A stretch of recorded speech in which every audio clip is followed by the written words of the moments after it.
Now call Derek Mackay. 10 minutes, please, Cabinet Secretary. Presiding Officer, I thought that contribution from Adam Tompkins is both a disservice to Adam Tompkins and this Parliament. And the reason I say that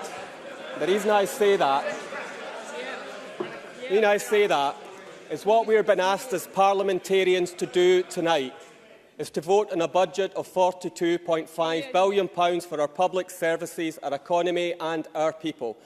That speech was not about the workplace parking levy, about parking. It's a diversion from the reality that we are facing right now.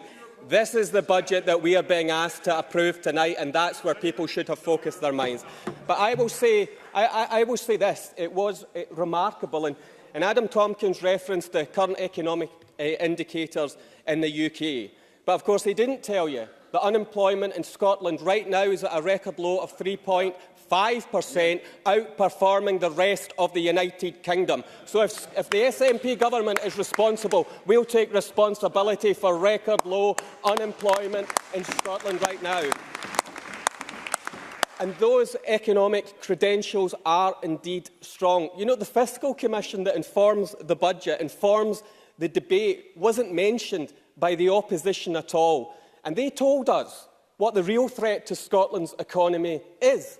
And they told us why the subdued nature of the economic performance, of course, having outperformed in the last year. They told us the greatest threat to Scotland's economy isn't the workplace parking levy.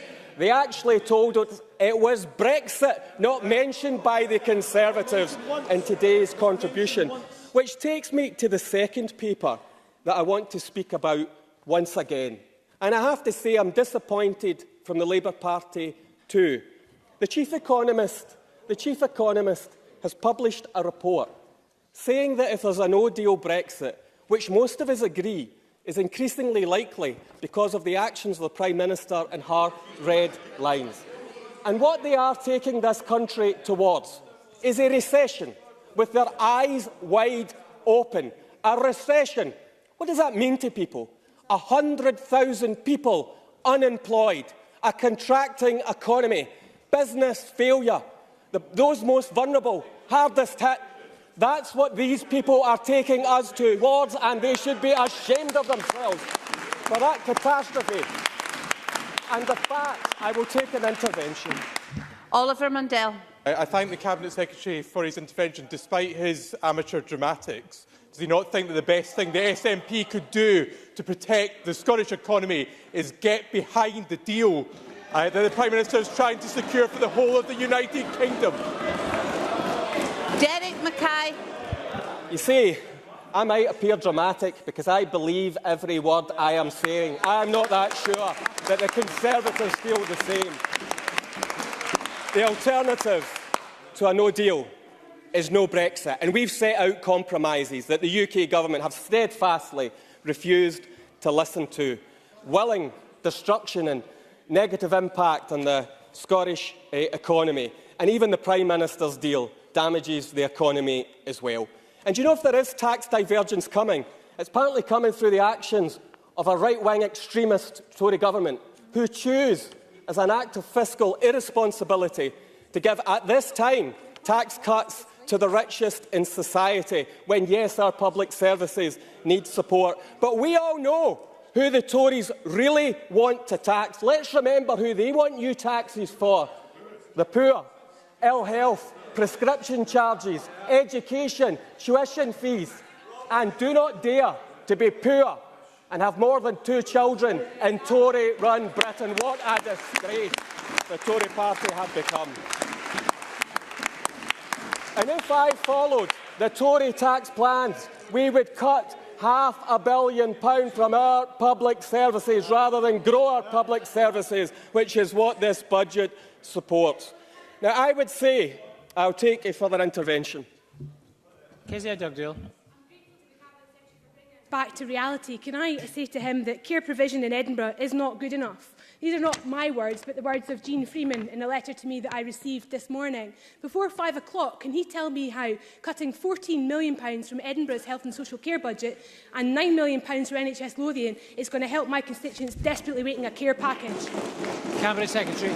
Because this budget offers a substantial increase to social care, a record amount in health spending, a substantial increase to local government, a real terms increase in resource to local government. By opposing this budget, the Labour Party is opposing additional expenditure for those services in Scotland, and that's what we're voting on tonight.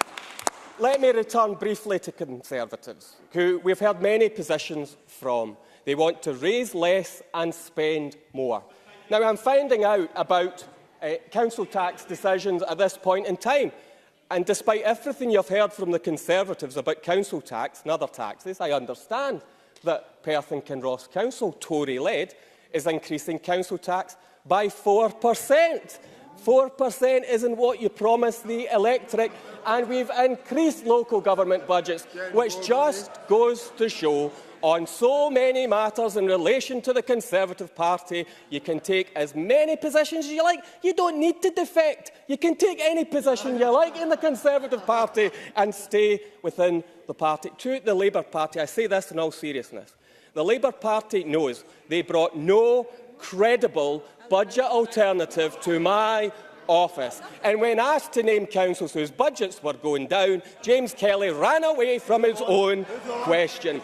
And no wonder he ran away. Let's take Glasgow City Council. More resources coming from the Scottish Government and, of course, clearing up the mess left by the Labour Party while they denied justice to women on equal pay. And this government and the SNP administration, rather than taking the women to court, took them to justice, and those payments will be made. Now, Willie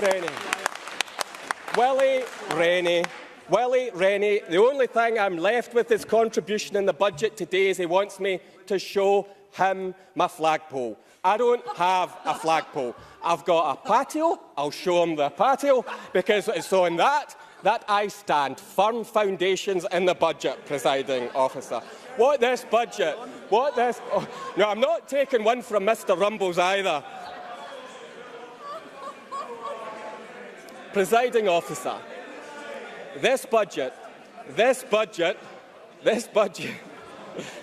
I'll maybe reflect on my language in relation to Willie Rennie, but it's a very interesting offer. In terms of the budget, presiding officer, we're proposing a £733 million increase in NHS resource. I'm winding up. Increasing the total spending on the NHS and £13.9 billion. Local government increasing in real terms by £300 million. £2.4 billion on education, enterprise and skills, enhancing social security. £5 billion on capital investment, supporting our infrastructure for now and the future. Expanding the childcare of our country. Real terms protection for police resource budgets. Investing in the economy through the National Investment Bank, the National Infrastructure Mission for Scotland, the most competitive package of non-domestic rates relief, more support and investment into transport, a record investment in housing, a £50 million fund for the town centres of Scotland. Murdo Fraser spoke about a parliamentary shambles, and he certainly speaks from authority when he talks about the shambles that is the Westminster government. But in Scotland tonight, we have an opportunity. Scotland expects us to deliver. This budget delivers for Scotland, and I would encourage all members of the Scottish Parliament to deliver tonight and vote for the Scottish budget.